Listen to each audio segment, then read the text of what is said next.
ડભોઈમાં ધારાસભ્ય શૈલેષ મહેતાના હસ્તે 15માં નાણાં પંચની ગ્રાન્ટમાંથી 1.50 એટલે કે 150 કરોડના ખર્ચ સોલાર પ્રોજેક્ટનું ખાતમુહૂર્ત કરવામાં આવ્યું।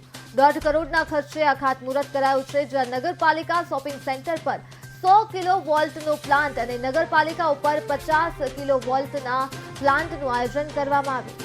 ભવિષ્યમાં નગરપાલિકાની વિવિધ જગ્યાઓ પર સોલાર પ્લાન્ટનું આયોજન કરવામાં આવશે, જેથી નગરપાલિકાને એમજીવીસીએલનું બિલ ઓછું ભરપાઈ કરવામાં આવે।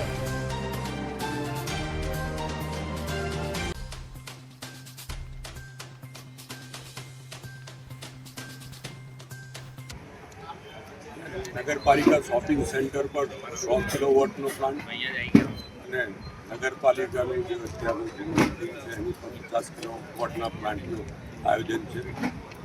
બંનેનું થઈને લગભગ 1.5 કરોડ રૂપિયાનો ખર્ચો થશે।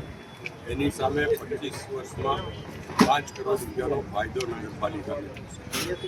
ખાસ કરીને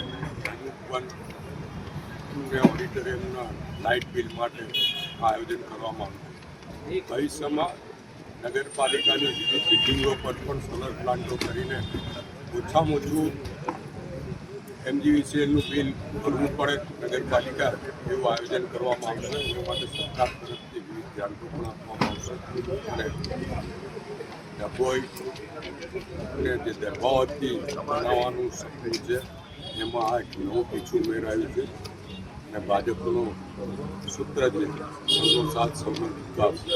એ ન્યાય સમગ્ર દરબાવતી નગરીનો વિકાસ થાય એના માટે પ્રયત્નો ચાલી રહ્યા છે અને જે રીતે રસ્તાના કામો હાથ પર લેવામાં આવે છે, જે રીતે ડ્રેનેજ માટે પ્રાઇમરી મંજૂરી 44 કરોડ રૂપિયાની આવી